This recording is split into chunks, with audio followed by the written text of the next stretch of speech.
right. Hi, everyone. My name is Karen Whitaker. I'm the Deputy Executive Director at the League of American Bicyclists, and welcome to this webinar on study trips on Amtrak.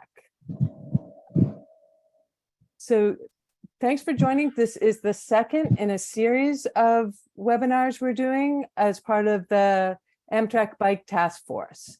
Today, we're going to have three speakers. I'm going to introduce them all now, and then let them speak. So at our first webinar, we heard from Amtrak about how to load your bike onto trains. But we also talked a little bit about the Amtrak Bike Task Force and the relaunch. And we asked you all to help out by filling out a survey and telling us about your experiences with Amtrak. So the first thing we're going to do is just give you a quick update on that. And you'll hear from Patty Donnelly, who is staffing the Amtrak Bike Force for the League. She'll give a summary of the survey results and tell us how that is influencing the task force agenda. Then we'll get into the main topic of this webinar, which is study tours using Amtrak. Using Amtrak in bikes, in transit, and other modes. And I wanted to cover this topic because if we really want to, build a bicycle-friendly America and reduce car trips for other modes, please mute yourself. What? Okay. And try to mute folks. Okay. So I wanted to talk about this because if we really want to build a transportation system that is bicycle friendly and allows us to reduce reliance on cars, we need both intra-city travel like Amtrak as well as inner-city biking and walking networks. So to talk through that, we're going to hear from two speakers who've done multi-city Amtrak trips, relying on biking and active transportation in the communities. First, we'll hear from Connor Herbert. He's a fellow at the League who became a bike advocate after taking a multi-trip Amtrak trip. And he'll talk through what he did and what he learned and how that brought him to bike advocacy. And then finally, for our featured speaker, we'll hear from Adriana Atencio. She's the executive director at Commonwheel, which is a community bike shop and co-op in Lancaster, Pennsylvania, which I believe is in the process of opening up their third location. Knocking on your door. In 2021, Adriana was selected as a Baldwin Leadership Fellow to explore bicycle advocacy through the US. And she chose to do that through bringing her folding bike on Amtrak and visiting bike co-ops in 6 different cities. And so she'll tell us about her time at the co-ops and what she learned. So with that, I'm going to pass it to Patty.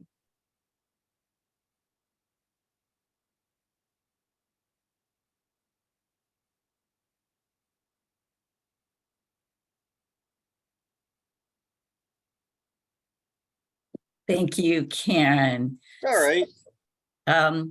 So I am happy to be working with the League on and managing being the administrator for the Amtrak Task Force. As Karen said, this is our second webinar. And the League has dedicated a web page for all of our information on this Bike Amtrak partnership.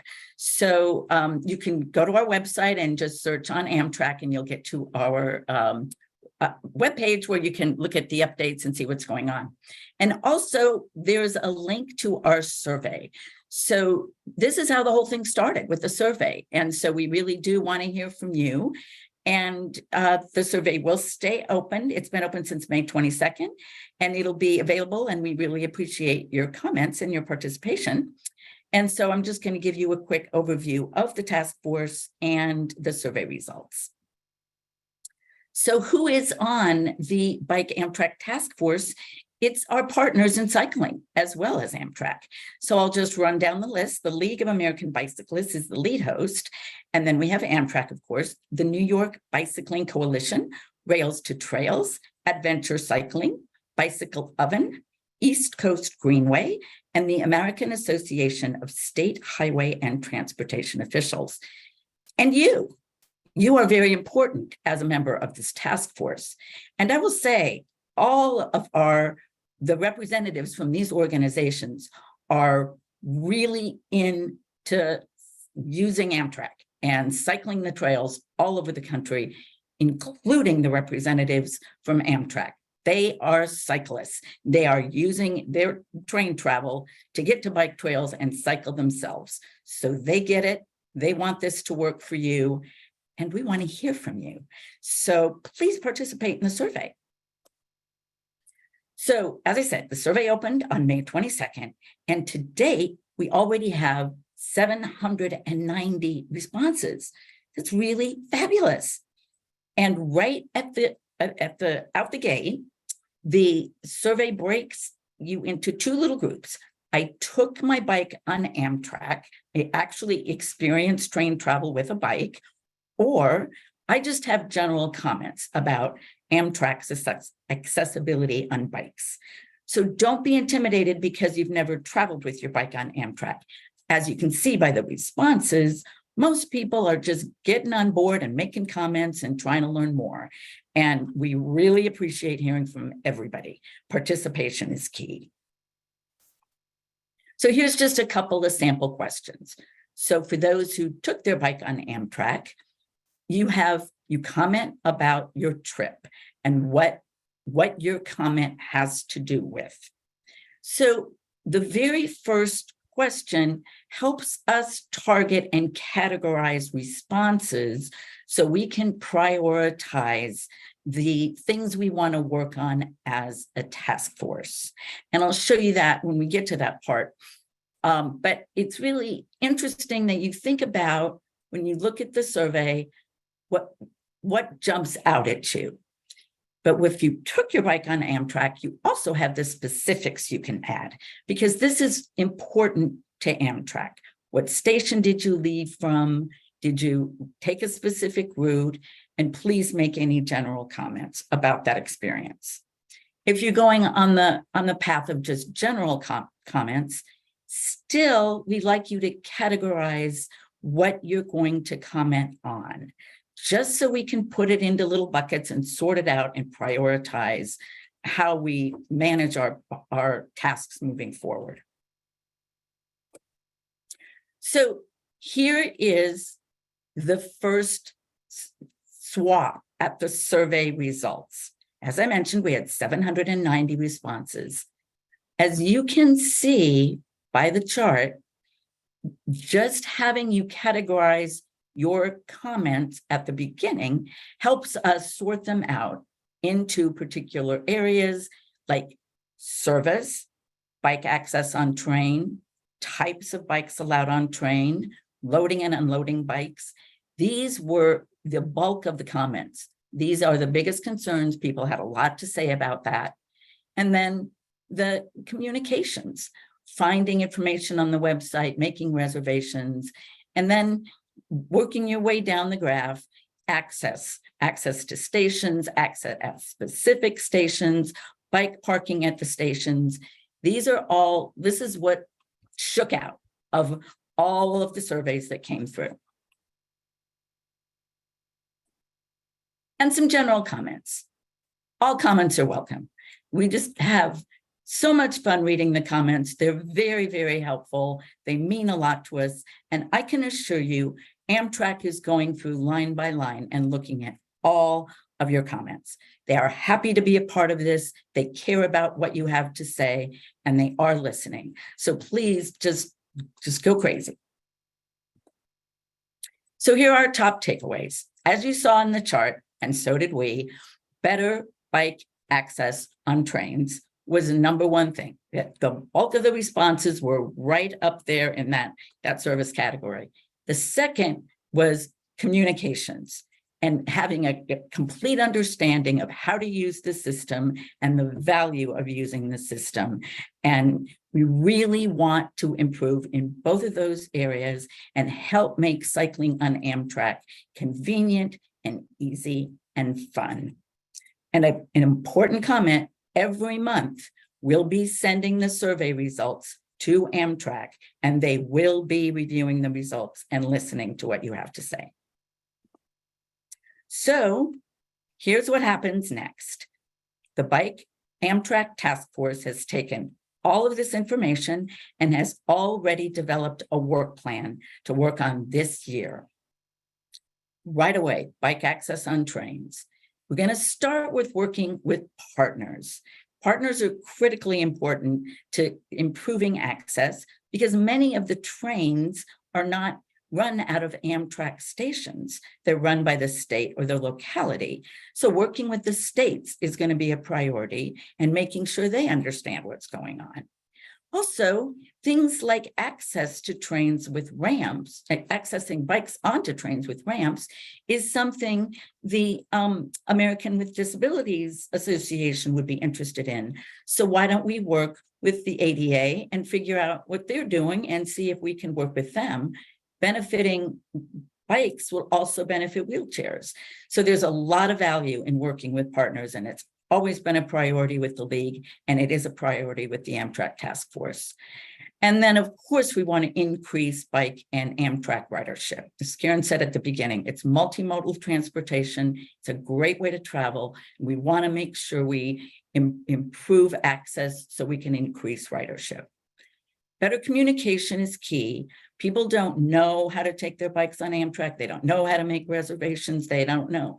Let's get out there and tell them how. That's an easy first step to getting people excited about traveling on Amtrak, is telling them how to use it. And then finally, the access at stations. It's a bit of a longer term goal. Improving infrastructure doesn't happen overnight. So we know we need to work toward this, but we're going to be realistic, starting with partnerships, starting with a strategy of inventorying each station, who has what, how do we help you build it out? All that kind of stuff is going to take time, but it's a priority, and you said you wanted it, so we put it on the list. And then finally, we need your help. We want stations to become bicycle-friendly businesses, just like we do with the league, encouraging bike-friendly community. We would love to have Amtrak stations be a part of that bike-friendly community. So anything you can do to help us, and again, give us your feedback, take the survey. And I think that's about all I have to say. Okay. So I will now turn it over to Connor, and he can tell you how he used Amtrak to travel. Thank you.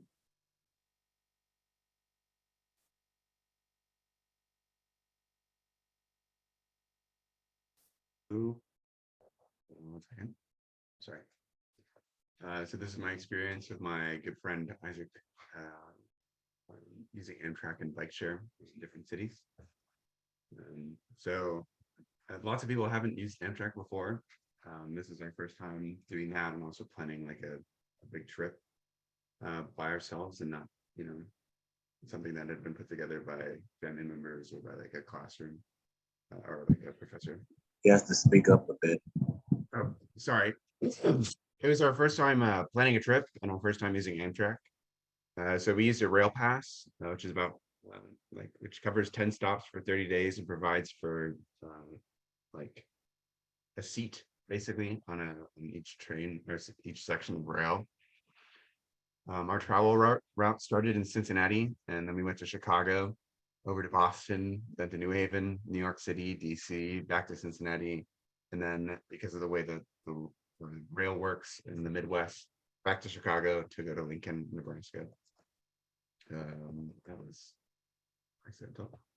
So we were traveling to Boston to visit the JFK Presidential Library for a research project on John Kenneth Galbraith, a prominent 20th century economist. While we were traveling, we were also taking note of how cities approached people moving through transit, road, and bike networks. I was also visiting schools and speaking with science graduate students and professors at universities, because I'm planning on getting a PhD, and I was like, it was just a nice, convenient thing to do while I was also traveling for research. So in our first city, as we were leaving, we started thinking a little bit more about bike safety and just pedestrian safety in general, because we had a situation in Cincinnati that we were reading about as we were leaving, where several people had been hit in a high-speed incident in like our downtown area. which had been happening a couple times already that month and continued to happen last summer. And so as we were going to Chicago, we were wondering, like, we've never been to these cities. Would they be as dangerous for us as a city that we lived in? So we got to Chicago, toward the University of Chicago with a friend, and unfortunately, we weren't able to we were relying on them to like drive our luggage around to where we were staying. So we weren't able to use the bike share for that. But on the next day, I was able to use like transit and to go over to Northwestern University's Pritzker School of Law, and also to Northwestern University itself to speak to a political science professor. And all of that, it was nice because for the most part in Chicago, there's a lot of intermodal emphasis, where at bus stops and L stops, which is their subway, there tends to usually be like bike share hubs nearby, at least within like walking distance. And in fact, the train station, which we found at the end of our trip after we had rode Chicago's Lakefront Trail, there are a couple of bike share hubs right outside of the train station, although they're not for some reason in the very front. I imagine that's just because it's a place that people pick up, and it would be inconvenient to have bikes. In Boston, we disembarked at Back Bay Station, which is a multimodal hub that serves the T, which is their subway, or even like really trolley, their bus line and Amtrak. It also had bike share spots at almost every single like subway station. But in the morning, we took the bus over to a terminal and then biked over to the JFK Presidential Library. And that was pretty pleasant. At this time, my phone broke, so I don't have very many photos from like this part of the trip in Boston. But the next day, I was able to do something that I don't think I've ever done, which was kind of go analog. I created a list of destinations and their addresses, and I went to a hotel to get a map. And then using that, I biked around a bit, went to like the big park in Boston, the Boston Commons. And then I used the T to get over to Cambridge to see MIT and Harvard's campuses. And the next day we met with a friend who took us to the Boston Freedom Trail. And then I would say like the same case for Boston as the case in Chicago. Boston was super bike friendly in my mind, at least compared to like Cincinnati. And it was just very, very pleasant to, what they say about Boston drivers might be true for like if you're driving in a car. But people would stop for pedestrians like well ahead of them. They also give caution like when we were biking. The biggest like instance of like maybe like where we were uncomfortable in Boston was on the road that leads up to JFK Presidential Library. There's bike lanes on the right and also bus stops all, like littered throughout. So sometimes the buses would like sort of crush in, which is kind of like scary and dangerous, but we made it through that. In New Haven, we would have used the transit, but we didn't learn that the buses were free until like several months after the trip had occurred. So we walked everywhere instead. We met with a political science graduate student who gave us a tour of Yale. And afterwards, we walked from our hotel to visit some of the food trucks that are on like the shoreline there, the wharf. And we were really surprised by how long of a walk it was. There was some weird, like, let's say, diversions because of the way that like the rail line and the highway cut the city off from the shoreline. But we got through that, so it was pleasant, and the churros were delicious. In New York City, we had 8 or 10 hours, and we wanted to see 6 things with those 8 or 10 hours. And it ended up taking the entire time. So we saw Times Square, Wall Street, the 9/11 Memorial, Columbia University, the Statue of Liberty in Central Park. There's Rosemary's Baby, the the building from Rosemary's Baby on the top right corner. We came in on the wrong train from New Haven, which was unpleasant. So we had to walk to Moynihan Station to drop our bags off because we didn't know there was a subway connection. In New York, we used the city bikes, the subway on our feet to see the sights. And it turns out that like, that's right outside of Moynihan Station, there's a huge city bike, like bike share hub. And we were able to hop right on there and go to Times Square, and from there to go get like lunch. And it was super pleasant. We found that like the bicyclists were people that we needed to worry more about in New York than the cars. It seemed, because people were really, really fast and aggressive. In Washington, D.C., after we got off the train, we used a taxi the night we arrived.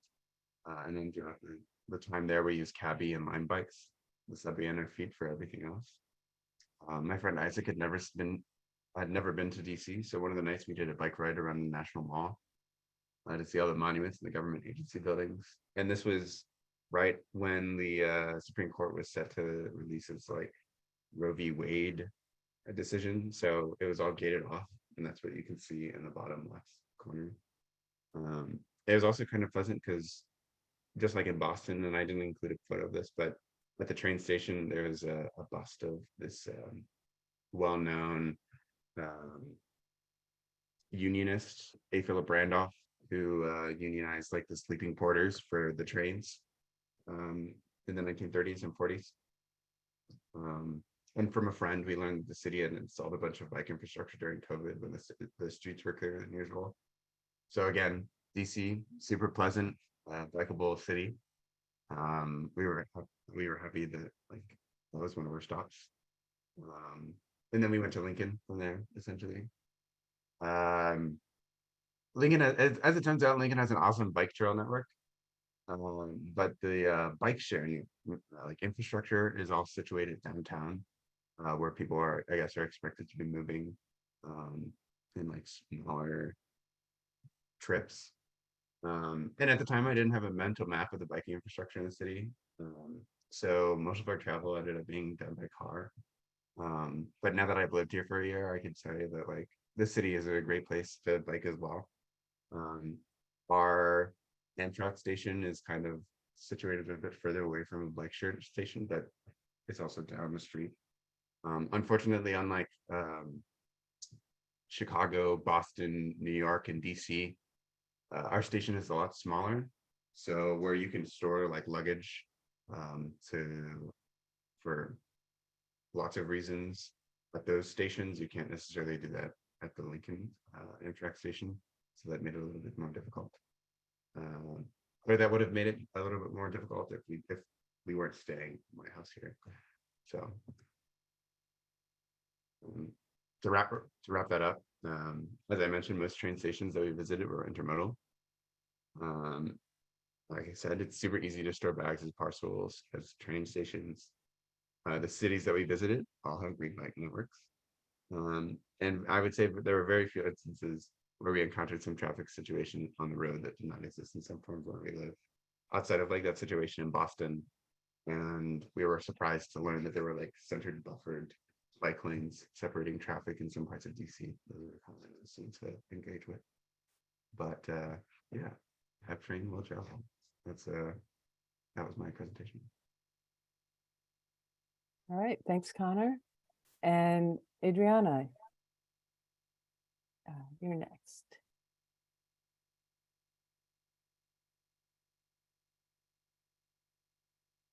Yeah, so yeah. Hi, everyone. Hi, everyone. Can you hear me okay? We can hear you great. Just Okay. click the slideshow. Yep, I'm trying to make it big. There we go. All right. So, yeah, I had the opportunity as a Baldwin Fellow to do a capstone project, which was to go to 6 different cities via Amtrak with a folding bike And in this picture here, you can see me with all my luggage for 3 weeks, which was a weekender bag, a backpack, and then in that green bag, that's my folding bike. And the beautiful thing about traveling on Amtrak with a folding bike is that it's counted as luggage. So you don't have to pay anything extra. You don't have to do anything extra. You can just take that bike on the train with you. So this is just a list. I'm a big list person. I have a notebook that is just full of lists. I mean, it's anything from grocery lists to lists about just about anything. And one of the first things that I did for packing, because I had to be like kind of so precise about my packing, was I made a list. And one of the other things that I did was I did this itinerary kind of completely by myself. I wanted to go to places that were kind of like Lancaster. That's where I'm from. That's where I do all my work. And Lancaster is kind of unique. We have the second busiest train station in Pennsylvania, but we also have, I think it's the 36th busiest train station in the United States, which is pretty remarkable considering we're a small third-class city in Pennsylvania, but we have a lot of people coming through our train station, which is a beautiful train station. We're about an hour and 15 minutes from Philadelphia. We're about half an hour from Harrisburg, and we're on the Keystone Line. So you can get directly to New York from Lancaster. You can get to Pittsburgh, and it makes for a really busy train station. So the way that I did my trip, you can kind of see here, I did this itinerary leaving, a little bit of buffer time in between each city that I was in. But for the most part, I started off in Greenville, South Carolina, went to Atlanta, Georgia, made a stop in New Orleans. I was in Chicago, I was in Lawrence, Kansas, and then I was in Indianapolis. And my goal was to see some cities that I haven't seen before. I wanted to go to some cities that I love, like New Orleans and Indianapolis, because how can you not go to New Orleans if the train goes there? And I also wanted to go to cities that were either kind of established in their journey of being bicycle-friendly cities, or were kind of still working in that realm. So like I've been to Minneapolis. It is a wonderful place to go, right? They have beautiful bicycle infrastructure. Do they still have work to do? Absolutely. But are they on the level of Lancaster, PA, which just got bronze for a bicycle-friendly community? No, not quite. But something like Lawrence, Kansas, who, has some of the same struggles that we have, they're kind of on the same level as us. Someplace like Chicago, where they have a great organization called Bike Lane Uprising, where they have a database where you can take pictures of folks who are blocking bike lanes, and they upload it into a database. That was a place that I really wanted to go to because I haven't been there before. And then you have a place like Indianapolis that has, the Cultural Heritage Trail, which is this incredible piece of infrastructure that is in the center of the city, but really also focuses on connectivity throughout the rest of the city as well. These were all places that I wanted to go to learn from other bicycle advocates and to also see the co-ops and the different nonprofits that they had as well. So I started my research kind of looking at where, first of all, the train would go that I could get to, and then also what different nonprofits or bicycle groups could I go to and see as well. And, I had a $5,000 stipend to be able to do this trip. And I spent all of it plus more. And I will note that I didn't do just a coach car. I also did sleeper cars for some of the longer trips because I really wanted to have kind of the full Amtrak experience. Let me get back to full screen.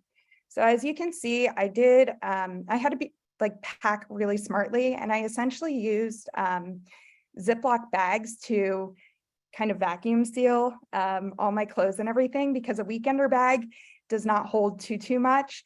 I also invested in, I don't know if you've ever seen those like dehydrated laundry sheets, but they're incredible for when you're traveling. They fit into, again, a Ziploc bag, and they work really well because I did a lot of kind of like bathtub laundry and stuff. If, you know, an Airbnb, for example, didn't have laundry facilities, but that was also something I kind of looked at along the way, because being on the road for 3 weeks, but only having maybe like 4 days worth of clothing, I wanted to stay fresh.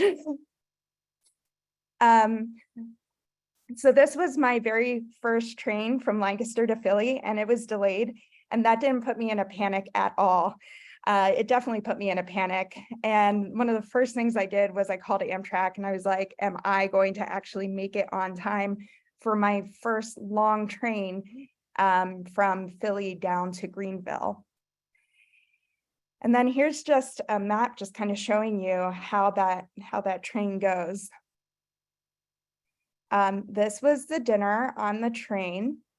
It's a little bit like airport food, but you do get one drink along with your meal, which what made it a little bit better. I do hear that before COVID, the food was a lot better. And I do hear that maybe the food will be improving in the future. And I do hope that is something. I ended up in cities later on trying to bring some of my own food on the train. But, you know, space was really limited with all my baggage, because I was like packed to the brim. In my backpack, I had my work computer and everything, because I was still working on this trip. This is in Greenville, visiting one of the nonprofits. This is Kat. This is Mary McGowan. She runs Greenville's advocacy arm. She's also known as Rebel Without a Bike on Instagram, or I'm sorry, Rebel Without a Car. She is carless. She only goes by bike, and I really, really recommend checking her out. She's really awesome. I was only in Greenville for 24 hours, and I had such a great time meeting people. One thing about nonprofit bicycle shops is everybody is so friendly. They just want to get to know you. And I can say that about the one that I run, but also about the ones all over the country. Everybody is just so warm and welcoming.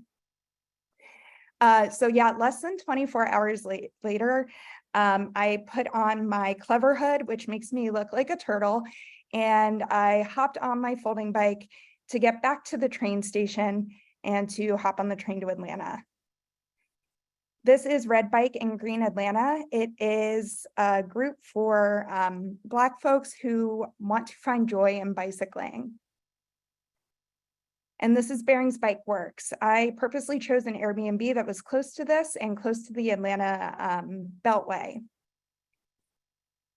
And this is the Beltline Trail. I'm not going to play that video for you, but needless to say, a 20-inch folding bike does not do well on chunky gravel. So I purposely put this picture in because I think it's really interesting that Amtrak, you know, there's lots of people traveling with lots of luggage on Amtrak. However, Atlanta was the only station that I found luggage trolleys.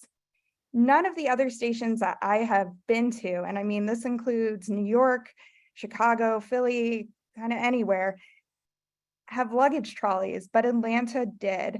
And I was so appreciative of that, because while the folding bike is about 30 pounds, it's not like super heavy. It is kind of unwieldy. And I was getting like a lot of bruising on my arms from carrying it around with all my other bags. So just having the opportunity while you're waiting for the train or anything to put it on a trolley was really, really useful. And especially, you know, you can check your bags for Amtrak, right? But you have to get to the station 2 hours ahead of time to be able to do that. And multiple times I arrived 2 hours ahead of time. However, unfortunately, there was either a super long, well, okay, both of these things happened. There was a super long line and there weren't enough people checking in baggage, that it would turn out that I would be in line for so long that the 2 hours would be up and they wouldn't check my baggage. So I couldn't check my bike onto the train, and I'd end up having to carry it on the train. So that's one thing that I would definitely warn people about. Like, you can check that bag for free. However, make sure that you get there with more than enough time, because it can definitely get backed up. So this is my rig. It is a Dahan folding bike, and with the use of some heavy duty bungee cords, every time I got off the train, I would take it out of the bag, I would unfold it, put my backpack on my back, and I also had a Nittany Mountain Works fanny pack, which I call my command center, because everything you need is right at your command. And I would put kind of everything that was in there into my fanny pack, my lock, all that stuff. And then everything else just kind of went back into the green bag, which has its own like bungee cord system itself. And that would go on top of my weekender bag, and that would just get bungeed to the back. And then I'd be all ready to go. It's really simple. After my 2 days in Atlanta, which went very quickly, I took the number 19 on the 19, the engine 19, which I just happened to match in my like very comfy clothes, to New Orleans. And I want to show you the inner rail map, which a good friend of mine who travels by train all the time introduced me to. I think it's super cool because you can see all the trains kind of in real time, where they are, if they're on time, if they are late, which this one is estimated to be 59 minutes late, and that's the Capital Limited to Washington.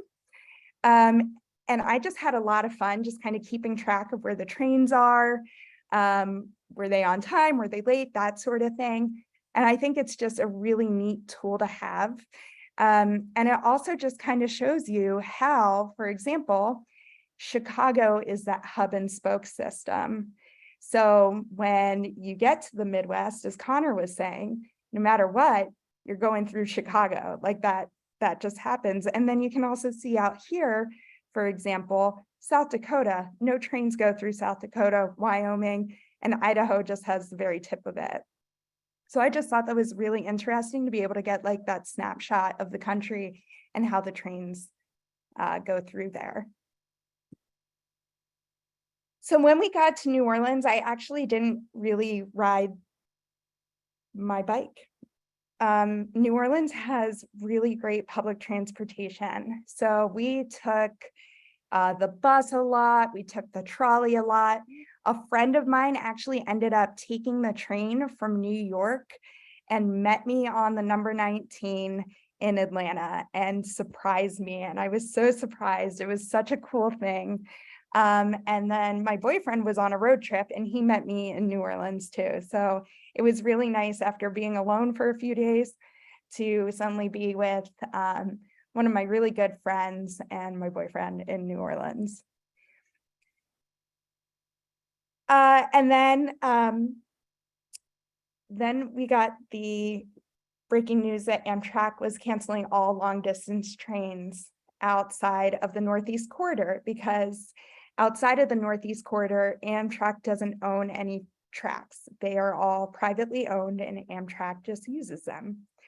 And I may or may not have had a slight mental breakdown. Can't imagine why. I was only like 9 days into this 3-week experience. So I was in cemetery number 1 looking at like the tomb that Nick Cage had bought for himself, even though he's not dead yet, and like hyperventilating. But there were other more important things to focus on.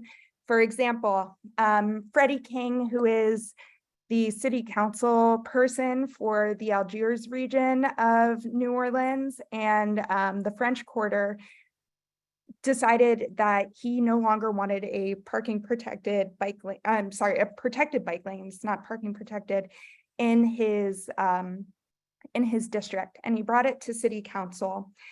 And we went for a 3-hour city council meeting to support advocates there who did not want to see this bike lane go away. So not many people go to New Orleans to go to city council and sit there supporting other bicycle advocates, but that's something we felt really strongly about.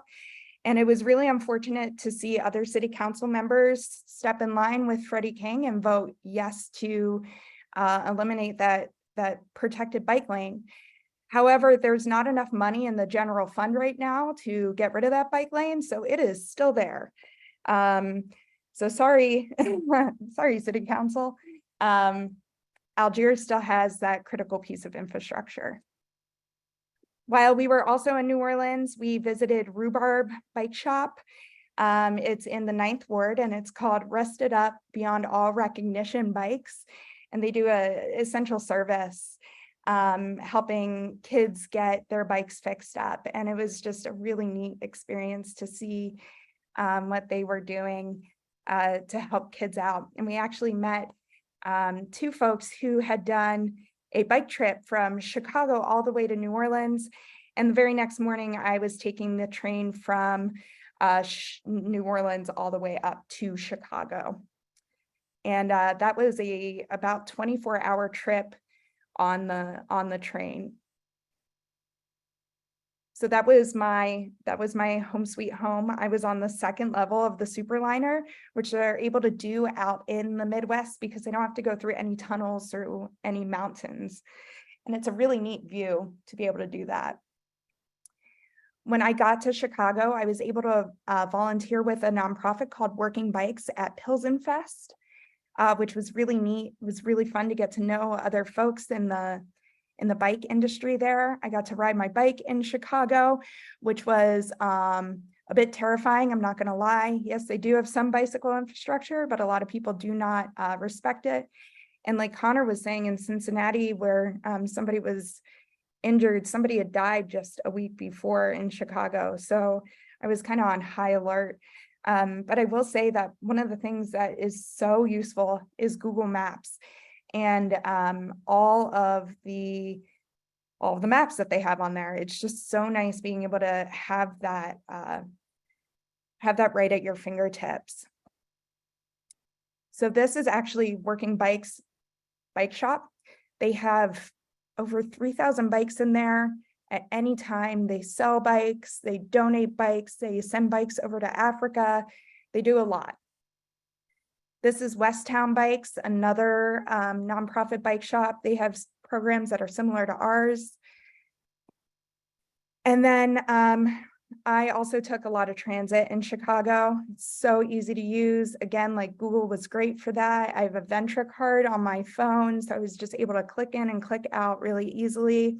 However, I was staying in Hyde Park, which is kind of more on the south side, and Roger Park, which is where the recyclery is, this nonprofit, is all the way up in the north side. It took me over 2 hours to get home that night via the bus and via the CTA. So that was quite the adventure. From Chicago, I went to Lawrence, Kansas. So I actually really loved Lawrence. It's a very small town. It was about, I want to say about a 12-hour train ride. And yeah, got up very early to take the train from Chicago to Lawrence.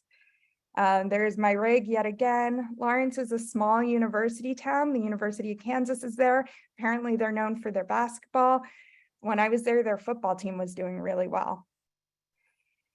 This is actually one of my favorite pictures from the trip.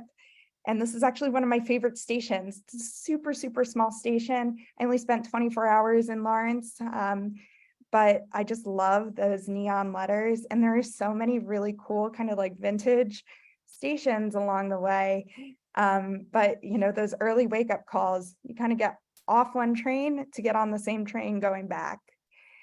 And you know, yep, all trains lead to Chicago because being that hub and spoke, you got to go right back from where you came from. And I cheated then. As I said, my boyfriend was on a road trip and I convinced him to go to Indianapolis, and he picked me up in Chicago. And instead of taking a 9-hour train ride to Chicago, he picked me up in Chicago and we went 6 hours by car. And ended up in Indianapolis, which is probably one of my favorite cities to bike around in. It is incredible what they have done. I was first there in 2019. Yes, in 2019. And since then, I think it's gone even better. They have the cultural trail. I got to meet the executive director of the cultural trail when I was there in 2022. And, you know, they have this trail that goes through the city. As you can see, they have on the left, you have cyclists. On the right, you have pedestrians and wheelchair users. But what they also are so focused on is the connectivity to the trail. So they are focused on advocating for more money to be able to have more, you know, bike lanes that are connecting to the trail. They are just so focused on making sure that people can also get to all the greenway trails in the city as well. And I just think that is so admirable. And that was a big theme just in general for this trip. It's not just about how we connect to our trails, et cetera, but you know, one of the beautiful things about being on the train is how we can actually connect with each other. On a plane, you have all that white noise. And if you're like anything like me, as soon as the plane pressurizes, I pass out. But on the train, you can talk to people. You get to know where they're from, why they're on the train. And I think it's just such a more beautiful experience. But yeah, Indianapolis, if you haven't been, you got to go. It's such a cool city. There's so many cool things to do. And there's really cool nonprofits like 913 Bikes, which they do an Earn a Bike program, but they give away brand new bikes. We do refurbished bikes. They have a beautiful facility. There's also freewheeling community bikes. We biked about 6 miles to get there. And they have just a beautiful nonprofit doing really cool things. And when you go on Amtrak's website, it's a little odd because if you look at the map, it actually says that there isn't a train that goes from Indianapolis to Chicago, and that's not true. There is. This is in the train station.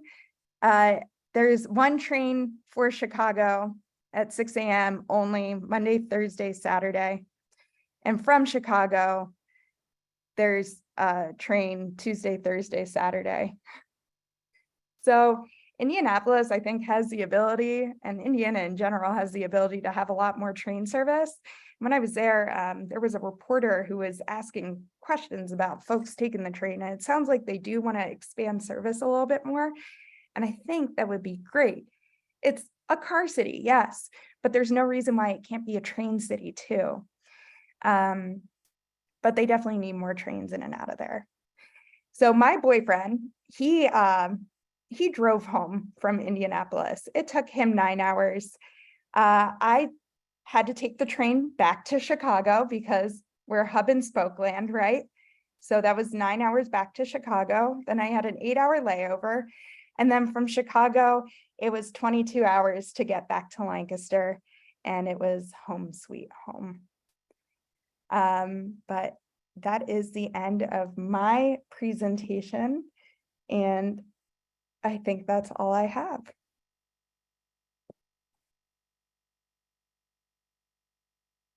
All right, great, thanks. So Yeah. I did want to ask, can you give us, like, if you could make 2 changes to Amtrak, what would they be that would make your trip easier?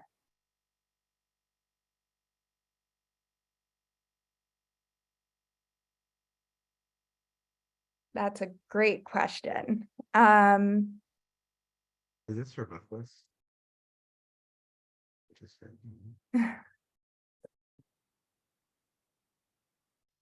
Okay. Oh, sorry, Adrian, I accidentally muted you when I was trying to mute. There you go. Okay. Yeah.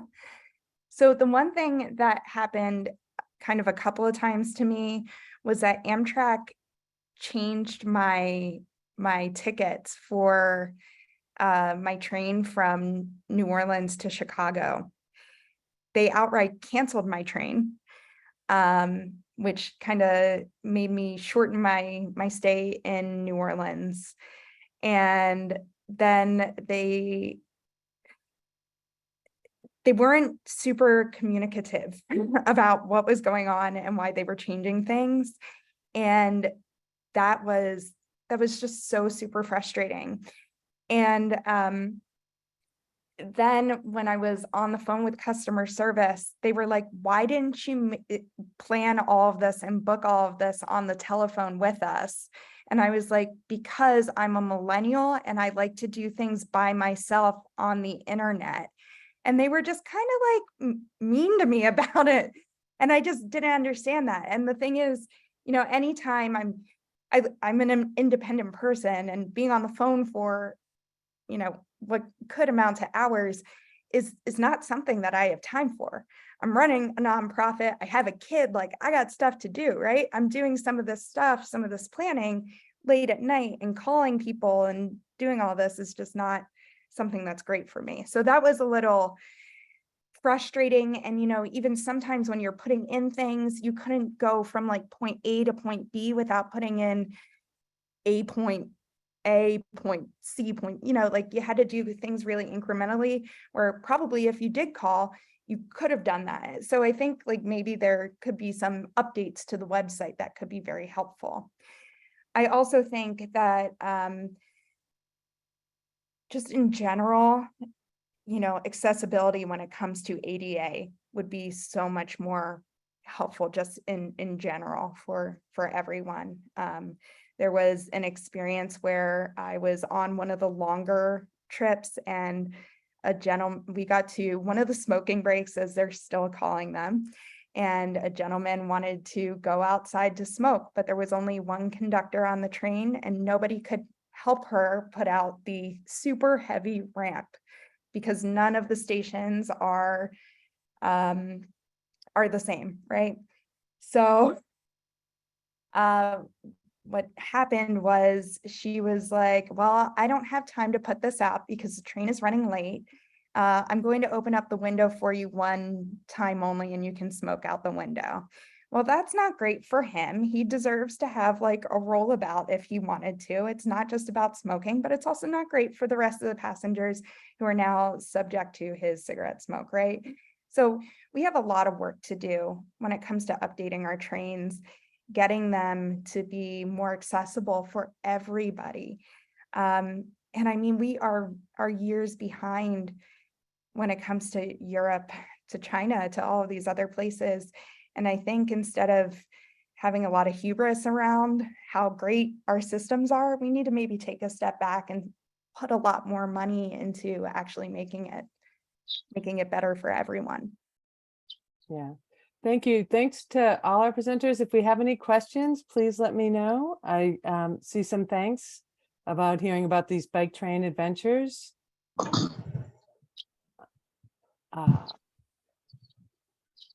Yeah, so someone said they're not a millennial and they hate using the phone too. So yeah, and I think it's just how we're doing. Okay, so Andre Finley, I see we have a hand raised. Do you want to unmute yourself? Can you hear me all? Yes.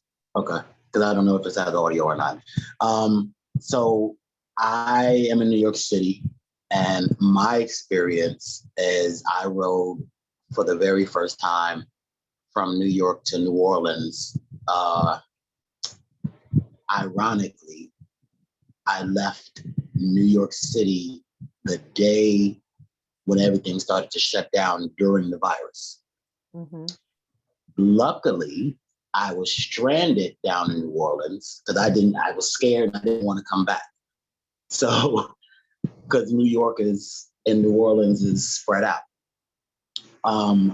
I would like to say, number one, New Orleans is at the time, and I went back again. the bike infrastructure is the best that I don't travel much, but the best that I've ever been to. By law, they have to stop. Bikes have the right.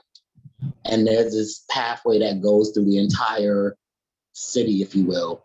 It was pretty much, as she said, Adrian said, public transportation is great there as well. But if you wanted to really explore New Orleans, my friend that lived there said, I saw more than him, and he's lived there all his life. So it's really a great bike city. But the one thing that I wanted to bring up is I'm now interested in traveling more since that trip. And I've been following Facebook book groups, and there's one trip from New York to Buffalo. I forgot what it's called. The canal. Okay. I'm really interested in that. However, I have a 4-inch fat tire bike. I don't have a regular small bike. And to my understanding, that's a passenger train only. It's not a luggage train on there or something like that. I'm not sure what the reason is, but I don't even know if I can get my bike on there or not. Okay. And I would really like to make that trip. Like, I'm going to be 50 in another year, and that's like a goal that I had, and also to DC as well. So my question is, as we were thinking about in the survey, it said types of bikes. 4-inch fat bikes, if you call them, if you will, are the new thing that is also a wave in the bike market as well. She has a folding bike, which is, so there are all these types of bikes out there, but they're only catering to, I guess, the 2.5, 3-inch diameter wheel, when 4 is the max. Yeah. So yeah, thank you for that. That is one thing that we're working with Amtrak now on, is to get wider hooks. That seems like a fairly easy change to make things more accessible. So I appreciate that comment. I appreciate that you took the survey. We're working on that. The other thing I put in the chat was that Adventure Cycling has an old interactive map that you can see which routes take bikes. That is something we're working on getting updated. That's one of the other things that the task force is doing. It's an all volunteer. Well, some of us do it as part of our job. There's also a lot of people that are volunteering for it. So it's, we're trying to get it moving. We appreciate this help. I just also want to really say, that survey is up and it's continual. Every time we get new comments, we're going to send them to Amtrak. We're going to look at them as a task force and try to make changes. So keep those comments coming. And that's the best way to get information both to us and to Amtrak. And so I also see Matthew has his hand up. That'll be our last comment before we have to close. Thank you. Yes, I am an employee with Amtrak on the Northeast Corridor, and I'm an engineer, so I'm not working in the back with the passengers. There are some frustrations whenever I see the conductors working with people that are riding the trains with bicycles, and I would like, and I reached out to Karen about this, but I would love to work within the company to try to educate crews on this, especially on the corridor where bicycle use is more necessary, going from city to city, big city to big city, I should say. But anyways, going further with the bike hooks, this would be the best time because they're developing the new fleet of passenger equipment. So now would be the time to really try to hit Amtrak hard with getting a rack system similar to what's on the Maryland Department of Transportation, the MARC trains. Just a simple hook system with a light that shows you what, on the side of the car, it shows you what bike racks are available to use, and it's a green light. The green light turns off whenever there's a bike sitting on there, and I ride a 3-inch tire gravel bike, and it fits in the racks and it works perfectly. And it will fit up to a 4-inch tire with some finagling, but with the new equipment coming out, that would be the best time to try to advocate for those. And even if there's one car with 4 of these racks like they have in Europe, I think that would be an amazing thing, because the luggage rack system that they created over the last 5 years, it kind of lacks. It's outdated. That's all I have to say. Yeah, thank you, Matthew. It's true. Amtrak is looking at new trains and transets, and we've been talking to them about this. They are both trying to get updated to the Americans with Disabilities Act. They're 30 years behind in making the trains accessible. As Adriana pointed out, we're trying to look at things that will work for both, like getting the rack. And then those, as much as we can, those small things like bigger hooks. We have gone to Amtrak and tried to load bikes up, see if they work, trying to talk to them about, it's, having to remove a wheel is really difficult. Is there a way that we can just hook them? We're trying on those things. I will say Amtrak's also trying to do a lot with limited resources. There's a bill right now in the House that would cut funding to Amtrak. So it's gonna make things difficult there. So we're working at that level as well. I did see a question in the chat about how to get involved with the task force. I would email Patty or myself. Patty, can you put your email in the chat? And also through that survey, and just mark that you're interested in. The reason I keep pushing the survey is because we know that Amtrak is looking at that. And Andre, there was some advice for you in the chat as well. I don't know if you saw that. So I think with that, I appreciate everyone being here. Thank you, Adriana. Thank you, Connor. Thank you, Patty. And everyone on the chat who's had all these great ideas. We'll take them in and let us know if you're interested. And with that, I'm gonna end the webinar, but if there's something in the chat that you didn't get, email Patty or email myself and we'll get you that information. Thanks, everybody.